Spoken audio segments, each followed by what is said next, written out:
his life. And this was, I read this today, it's the 3rd, and here we go. The comment says this: all of us are called to go and preach to all nations.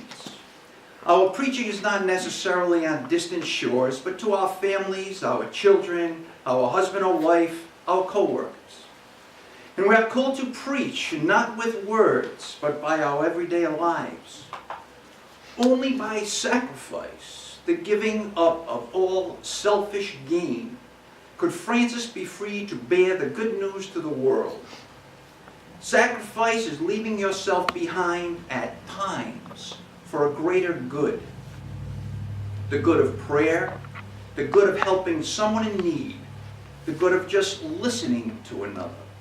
The greatest gift we have is our time. Francis gave it to us. So here we go. We're going to understand poverty today, and this is crazy, isn't it? We're going to get together for maybe an hour and we're going to understand poverty? That's pretty presumptuous, okay, even of me. That's very presumptuous. But what we're going to do is we're going to dip our toes into what it means to be in poverty.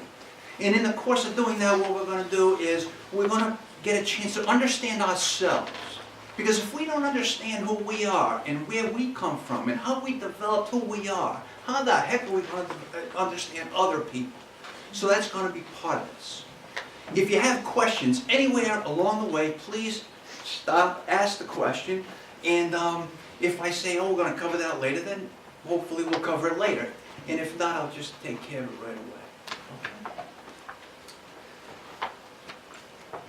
First of all, I'm going to read a couple of things off here. I'm not going to spend the rest of the time reading off this, okay? But during home visits, this is what we do. We seek to understand the needs and resources of our family. So what are the causes of poverty? That's what we're trying to find out. And our buddy, Mr. Frederick Ozanam, let's read him, please, because he's our inspiration. And he says, the knowledge of social well-being and reform is to be learned not only from books, nor from public platform, but by climbing the stairs to the poor man's garret, sitting by his bedside, feeling the same cold that pierces him. When these conditions have been examined in all different parts of the country, it is then, and only then, that we know the elements of these formidable problems. Walk in somebody else's shoes. We don't do this stuff yet.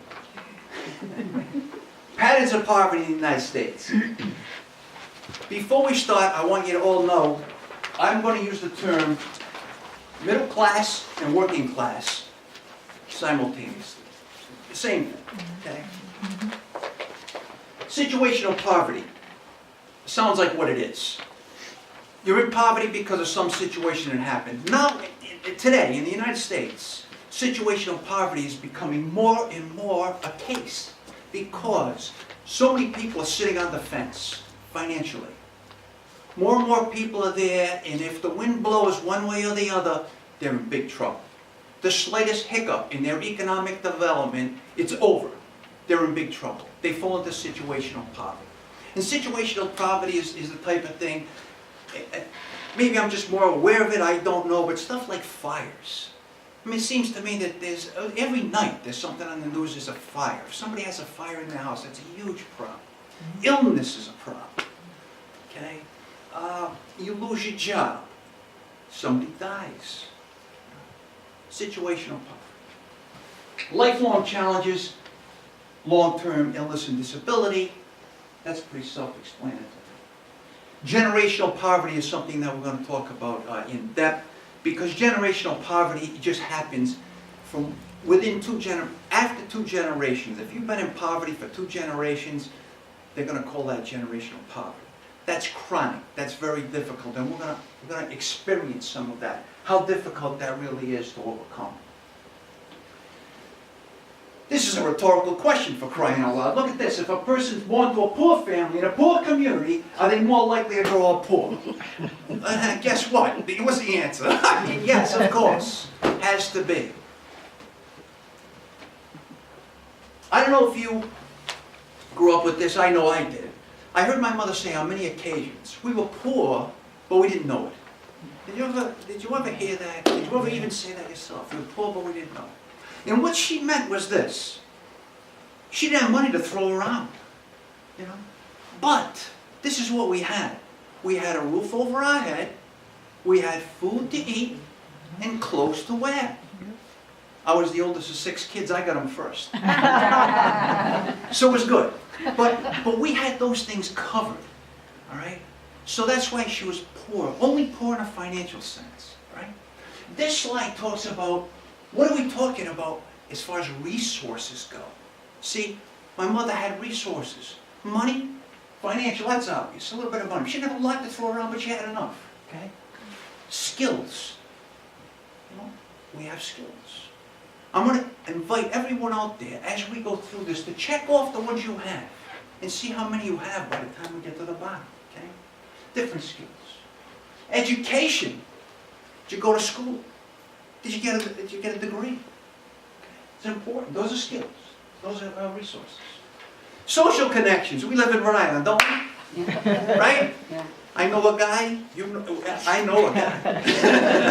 Right? And you know a guy. We all know a guy who knows a guy. See, connections are crucial. Why? For getting jobs, for going forward, for getting help. Social connections. Role models. You can't underestimate the value of role models. You just cannot. Because by how you act, how you perform, how you live, other people will say, you know what? I want what they have. I want that. And how do I get there? By modeling role models. Support systems come in a lot of different ways. They can come in, you know, through your family, through your friends. When you're in a jam, who do you call? That's your support system. You know? If you have to call dial-up prayer, you do not have a support system. All right? Health. Man. Health. Physical well-being. Does anybody know LeBron James? Have you ever heard of LeBron James? Yeah. Good, we have an athletic group of people out there. LeBron James, I mean, he's got a tremendous physique. That guy, he makes a ton of money just because of how he was born. But you don't have to be that great. Just be able to be healthy and to be able to do things and move around. We take health, we might have it today. But if it ever left us tomorrow, forget it. Think of what happens. I mean, I don't have a trick back, but I have a back that every now and then goes out. And this is what happens. I'm used to just, you know, laying in bed, get out in the morning, throw one leg open, throw the other leg open, and stop moving around. When my back is goofy, I throw that first leg out and I scream. Right? The pain is unbelievable. I can't do things. I can't pick stuff up. I can't mow the lawn. So that's crucial, your health. And all these resources now, I'll bet you, as we went, I'll bet you checked off almost every single one of those. Because in the middle class, working class, we have resources like that.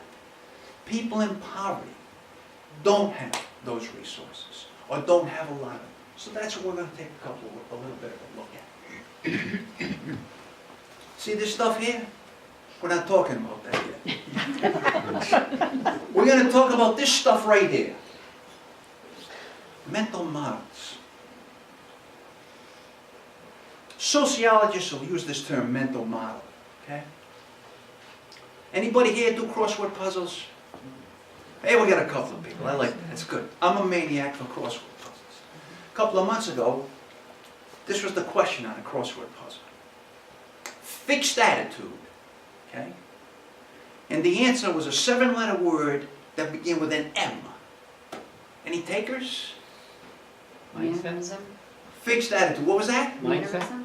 Mindset. Think of that word for a second. Mindset. Okay. Set. Flexibility there? And no. No.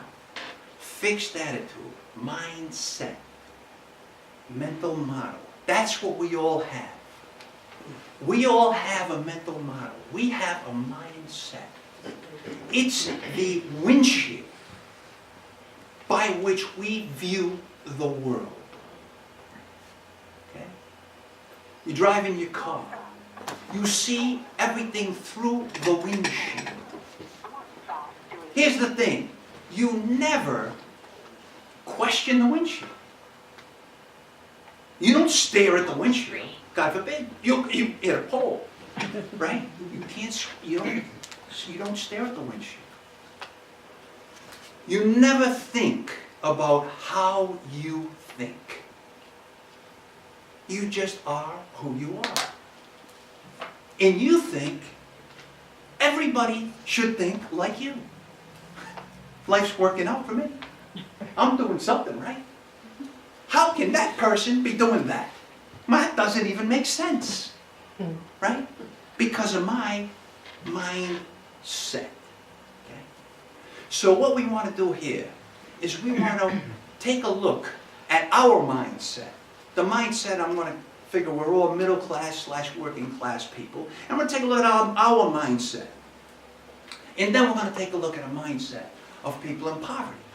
And we're going to get a feel for how we think the way we think and why everybody else thinks the way they think. Now, any teachers in the group? No teachers. One teacher. Bruce is a teacher. Did I see your hand behind you? You're not a teacher. Did anybody go to school? In this group? People went, this is a great room. People went to school. Here's my question. In what class, which class did you take middle class? How to be a middle class person? Right? Middle class 101. When did you take that? You didn't, right? You grew up in it. Osmosis. Your parents, your relatives, your friends, your neighborhood. You became whom you became because